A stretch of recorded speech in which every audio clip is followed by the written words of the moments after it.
ایک بار حضرت صلی اللہ علیہ وسلم لوگوں میں بیٹھے ہوئے ان سے باتیں کر رہے تھے۔ اتنے میں ایک دیہاتی آپ کے پاس آیا اور پوچھنے لگا کہ قیامت کب آئے گی۔ آپ صلی اللہ علیہ وسلم اپنی گفتگو میں مصروف رہے۔ بعض لوگ جو مجلس میں تھے کہنے لگے، آپ صلی اللہ علیہ وسلم نے دیہاتی کی بات سنی لیکن پسند نہیں کی، اور بعض کہنے لگے کہ نہیں، بلکہ آپ نے اس کی بات سنی ہی نہیں۔ جب آپ اپنی باتیں پوری کر چکے تو میں سمجھتا ہوں کہ آپ صلی اللہ علیہ وسلم نے یوں فرمایا، وہ قیامت کے بارے میں پوچھنے والا کہاں گیا؟ اس دیہاتی نے کہا، حضور میں موجود ہوں۔ آپ نے فرمایا کہ جب امانت ایمانداری دنیا سے اٹھ جائے تو قیامت قائم ہونے کا انتظار کر۔ اس نے کہا، ایمانداری اٹھنے کا کیا مطلب ہے؟ آپ صلی اللہ علیہ وسلم نے فرمایا کہ جب حکومت کے کاروبار نالائق لوگوں کو سونپ دیے جائیں تو قیامت کا انتظار کر۔ صحیح بخاری حدیث نمبر 59۔ عبداللہ بن عمرو نے کہا کہ ایک سفر میں جو ہم نے کیا تھا، حضرت صلی اللہ علیہ وسلم ہم سے پیچھے رہ گئے، اور آپ صلی اللہ علیہ وسلم ہم سے اس وقت ملے جب عصر کی نماز کا وقت آن پہنچا تھا۔ ہم جلدی جلدی وضو کر رہے تھے، پس پاؤں کو خوب دھونے کے بدل ہم یوں ہی سا دھو رہے تھے۔ یہ حال دیکھ کر آپ صلی اللہ علیہ وسلم نے بلند آواز سے پکارا، دیکھو ایڑیوں کی خرابی دوزخ سے ہونے والی ہے۔ 2 یا 3 بار آپ صلی اللہ علیہ وسلم نے یوں ہی بلند آواز سے فرمایا۔ صحیح بخاری حدیث نمبر 60۔ حضرت صلی اللہ علیہ وسلم نے فرمایا، درختوں میں ایک درخت ایسا ہے کہ اس کے پتے نہیں جھڑتے، اور مسلمان کی مثال اسی درخت کی سی ہے، بتاؤ وہ کون سا درخت ہے؟ یہ سن کر لوگوں کا خیال جنگل کی طرف دوڑا۔ عبداللہ رضی اللہ تعالی عنہ نے کہا، میرے دل میں آیا کہ وہ کھجور کا درخت ہے، مگر میں اپنی کم سنی کی شرم سے نہ بولا۔ آخر صحابہ نے حضرت صلی اللہ علیہ وسلم سے پوچھا کہ وہ کون سا درخت ہے؟ آپ نے فرمایا، وہ کھجور کا درخت ہے۔ صحیح بخاری حدیث نمبر 61۔ حضرت صلی اللہ علیہ وسلم نے فرمایا، درختوں میں سے ایک درخت ایسا ہے کہ اس کے پتے نہیں جھڑتے، اور مسلمان کی بھی یہی مثال ہے، بتلاؤ وہ کون سا درخت ہے؟ یہ سن کر لوگوں کے خیالات جنگل کے درختوں میں چلے گئے۔ عبداللہ نے کہا کہ میرے دل میں آیا کہ بتلا دوں کہ وہ کھجور کا درخت ہے، لیکن وہاں بہت بزرگ موجود تھے، اس لیے مجھ کو شرم آئی۔ آخر صحابہ نے عرض کیا، یا رسول اللہ، آپ ہی بیان فرما دیجئے۔ آپ صلی اللہ علیہ وسلم نے بتلایا کہ وہ کھجور کا درخت ہے۔ صحیح بخاری حدیث نمبر 62۔ حضرت صلی اللہ علیہ وآلہ وسلم ایک بار مسجد میں بیٹھے ہوئے تھے۔ اتنے میں ایک شخص اونٹ پر سوار ہو کر آیا اور اونٹ کو مسجد میں بٹھا کر باندھ دیا۔ پھر پوچھنے لگا، بھائیو تم لوگوں میں محمد کون سے ہیں؟ حضرت صلی اللہ علیہ وسلم اس وقت لوگوں میں تکیہ لگائے بیٹھے ہوئے تھے۔ ہم نے کہا، حضرت محمد صلی اللہ علیہ وسلم یہ سفید رنگ والے بزرگ ہیں جو تکیہ لگائے ہوئے تشریف فرما ہیں۔ تب وہ آپ سے مخاطب ہوا کہ اے عبد المطلب کے فرزند، آپ صلی اللہ علیہ وسلم نے فرمایا، کہو میں آپ کی بات سن رہا ہوں۔ وہ بولا، میں آپ سے کچھ دینی باتیں دریافت کرنا چاہتا ہوں، اور ذرا سختی سے بھی پوچھوں گا تو آپ اپنے دل میں برا نہ مانیے گا۔ آپ صلی اللہ علیہ وسلم نے فرمایا، نہیں، جو تمہارا دل چاہے پوچھو۔ تب اس نے کہا کہ میں آپ کے رب اور اگلے لوگوں کے رب تبارک و تعالی کی قسم دے کر پوچھتا ہوں، کیا آپ کو اللہ نے دنیا کے سب لوگوں کی طرف رسول بنا کر بھیجا ہے؟ آپ صلی اللہ علیہ وسلم نے فرمایا، ہاں یا میرے اللہ۔ پھر اس نے کہا، میں آپ کو اللہ کی قسم دیتا ہوں، کیا اللہ نے آپ کو رات دن میں 5 نمازیں پڑھنے کا حکم فرمایا ہے؟ آپ صلی اللہ علیہ وسلم نے فرمایا، ہاں یا میرے اللہ۔ پھر کہنے لگا، میں آپ کو اللہ کی قسم دے کر پوچھتا ہوں کہ کیا اللہ نے آپ کو یہ حکم دیا ہے کہ سال بھر میں اس مہینے رمضان کے روزے رکھو؟ آپ صلی اللہ علیہ وسلم نے فرمایا ہاں یا میرے اللہ۔ پھر کہنے لگا میں آپ کو اللہ کی قسم دے کر پوچھتا ہوں کہ کیا اللہ نے آپ کو یہ حکم دیا ہے کہ آپ ہم میں سے جو مالدار لوگ ہیں ان سے زکوٰۃ وصول کر کے ہمارے محتاجوں میں بانٹ دیا کریں؟ حضرت صلی اللہ علیہ وسلم نے فرمایا ہاں یا میرے اللہ۔ تب وہ شخص کہنے لگا جو حکم آپ اللہ کے پاس سے لائے ہیں میں ان پر ایمان لایا، اور میں اپنی قوم کے لوگوں کا جو یہاں نہیں آئے ہیں بھیجا ہوا تحقیق حال کے لیے آیا ہوں۔ صحیح بخاری حدیث نمبر 63۔ رسول اللہ صلی اللہ علیہ وسلم نے ایک شخص کو اپنا ایک خط دے کر بھیجا اور اسے یہ حکم دیا کہ اسے حاکم بحرین کے پاس لے جائے۔ بحرین کے حاکم نے وہ خط کسریٰ شاہ ایران کے پاس بھیج دیا۔ جس وقت اس نے وہ خط پڑھا تو چاک کر ڈالا۔ راوی کہتے ہیں اور میرا خیال ہے کہ ابن مسیب نے اس کے بعد مجھ سے کہا کہ اس واقعے کو سن کر رسول اللہ صلی اللہ علیہ وسلم نے اہل ایران کے لیے بد دعا کی کہ وہ بھی چاک شدہ خط کی طرح ٹکڑے ٹکڑے ہو جائیں۔ اللہ نے بہت جلد اپنے سچے رسول صلی اللہ علیہ وسلم کی دعا کا اثر ظاہر کر دیا۔ صحیح بخاری حدیث نمبر 64۔ رسول اللہ صلی اللہ علیہ وسلم نے کسی بادشاہ کے نام دعوت اسلام دینے کے لیے ایک خط لکھا یا لکھنے کا ارادہ کیا تو آپ صلی اللہ علیہ وسلم سے کہا گیا کہ وہ بغیر مہر کے خط نہیں پڑھتے، یعنی بے مہر کے خط کو مستند نہیں سمجھتے۔ تب آپ صلی اللہ علیہ وسلم نے چاندی کی انگوٹھی بنوائی جس میں محمد الرسول اللہ کندہ تھا۔ صحیح بخاری حدیث نمبر 65۔ ایک مرتبہ رسول اللہ صلی اللہ علیہ وسلم مسجد میں تشریف فرما تھے اور لوگ آپ صلی اللہ علیہ وسلم کے ارد گرد بیٹھے ہوئے تھے کہ 3 آدمی وہاں آئے۔ ان میں سے 2 رسول اللہ صلی اللہ علیہ وسلم کے سامنے پہنچ گئے اور ایک واپس چلا گیا۔ پھر وہ دونوں رسول اللہ صلی اللہ علیہ وسلم کے سامنے کھڑے ہو گئے۔ اس کے بعد ان میں سے ایک نے جب مجلس میں ایک جگہ کچھ گنجائش دیکھی تو وہاں بیٹھ گیا، اور دوسرا اہل مجلس کے پیچھے بیٹھ گیا، اور تیسرا جو تھا وہ لوٹ گیا۔ تو جب رسول اللہ صلی اللہ علیہ وسلم اپنی گفتگو سے فارغ ہوئے تو صحابہ رضی اللہ عنہم سے فرمایا کیا تمہیں 3 آدمیوں کے بارے میں نہ بتاؤں؟ تو سنو۔ ان میں سے ایک نے اللہ سے پناہ چاہی، اللہ نے اسے پناہ دی، اور دوسرے کو شرم آئی تو اللہ بھی اس سے شرمایا کہ اسے بھی بخش دیا، اور تیسرے شخص نے منہ موڑا، اللہ نے بھی اس سے منہ موڑ لیا۔ صحیح بخاری حدیث نمبر 66۔ رسول اللہ صلی اللہ علیہ وسلم اپنے اونٹ پر بیٹھے ہوئے تھے اور ایک شخص نے اس کی نکیل تھام رکھی تھی۔ آپ صلی اللہ علیہ وسلم نے پوچھا آج یہ کون سا دن ہے؟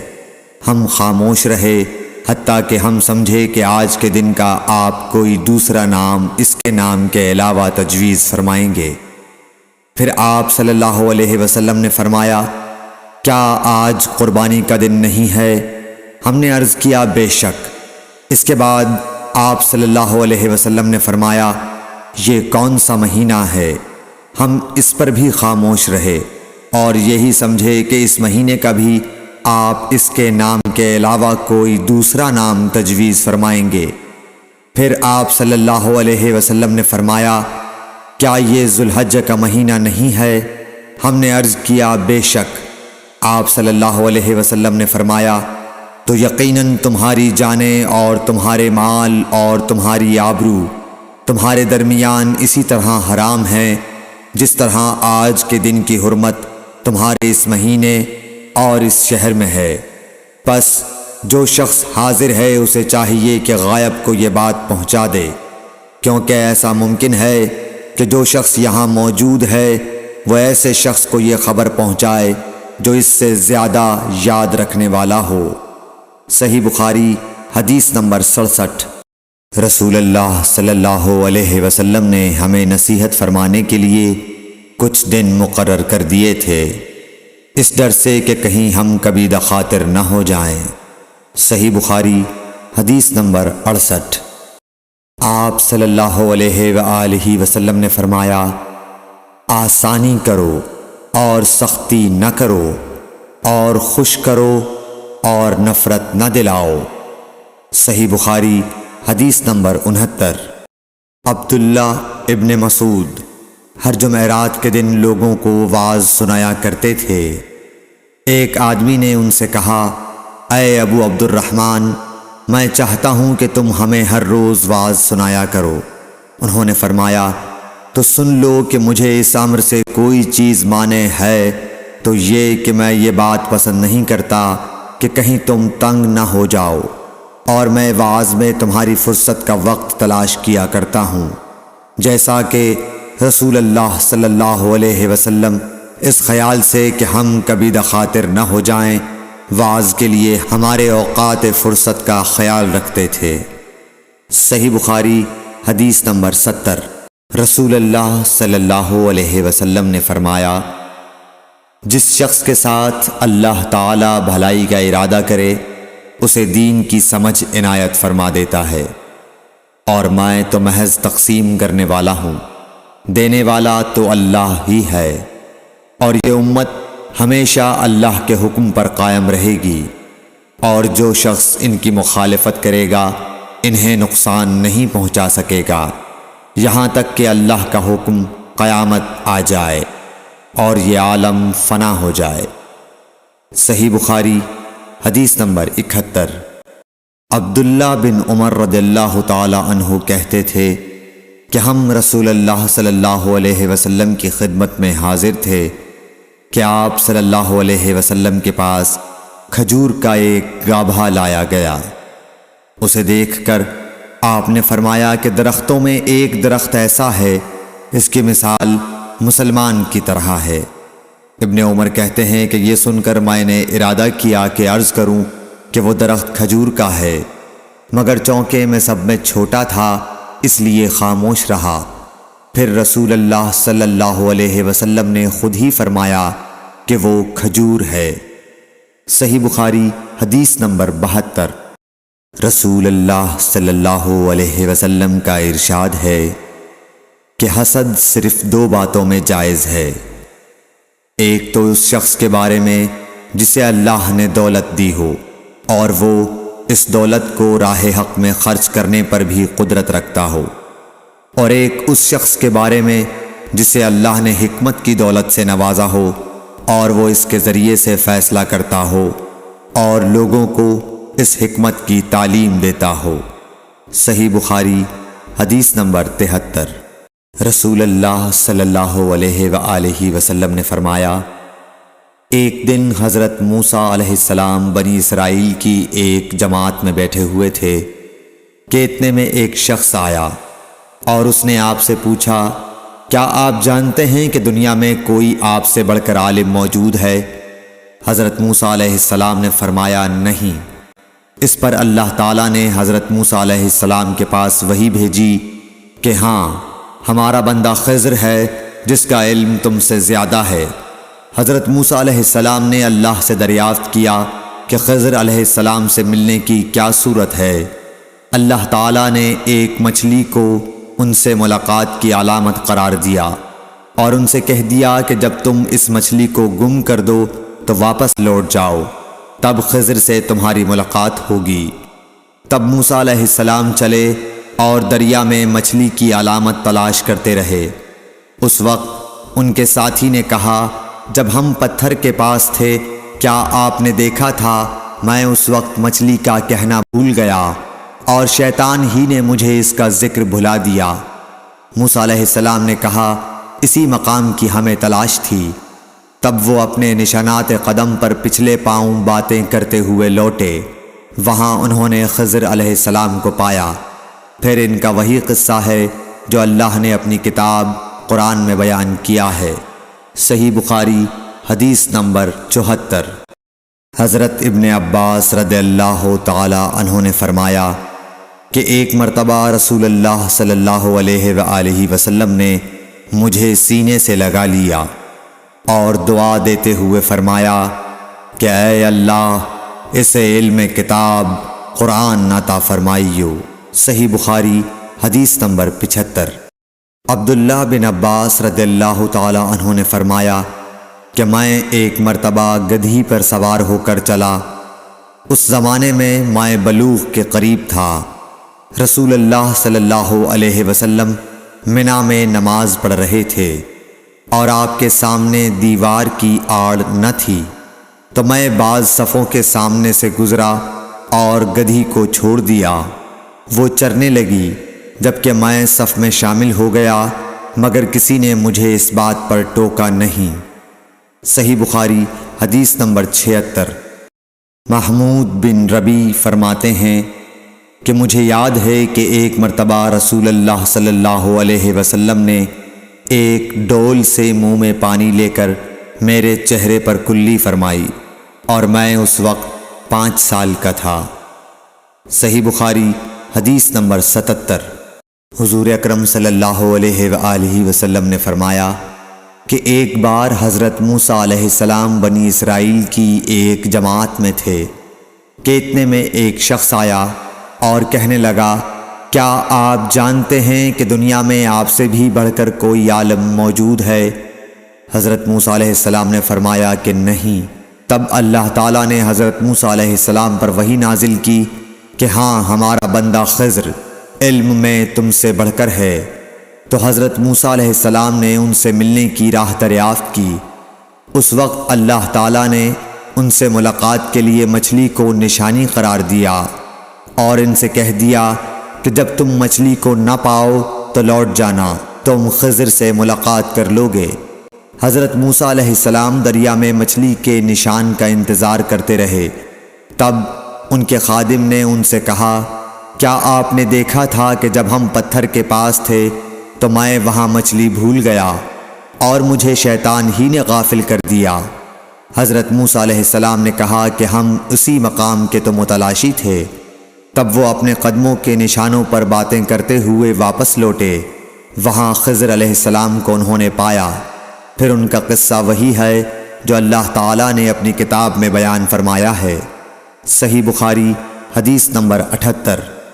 آپ صلی اللہ علیہ وآلہ وسلم نے فرمایا کہ اللہ تعالیٰ نے مجھے جس علم و ہدایت کے ساتھ بھیجا ہے اس کی مثال زبردست بارش کی سی ہے جو زمین پر خوب برسے۔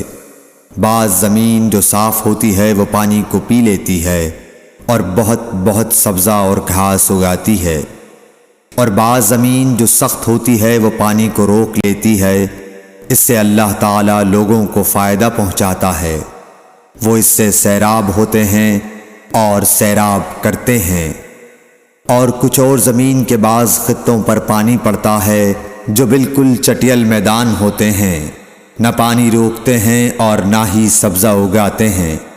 تو یہ اس شخص کی مثال ہے جو دین میں سمجھ پیدا کرے اور نفع دے۔ اس کو وہ چیز جس کے ساتھ میں مبعوث کیا گیا ہوں اس نے علم دین سیکھا اور سکھایا، اور اس شخص کی مثال جس نے سر نہیں اٹھایا یعنی توجہ نہیں کی اور جو ہدایت دے کر میں بھیجا گیا ہوں اسے قبول نہیں کیا۔ صحیح بخاری حدیث نمبر 79۔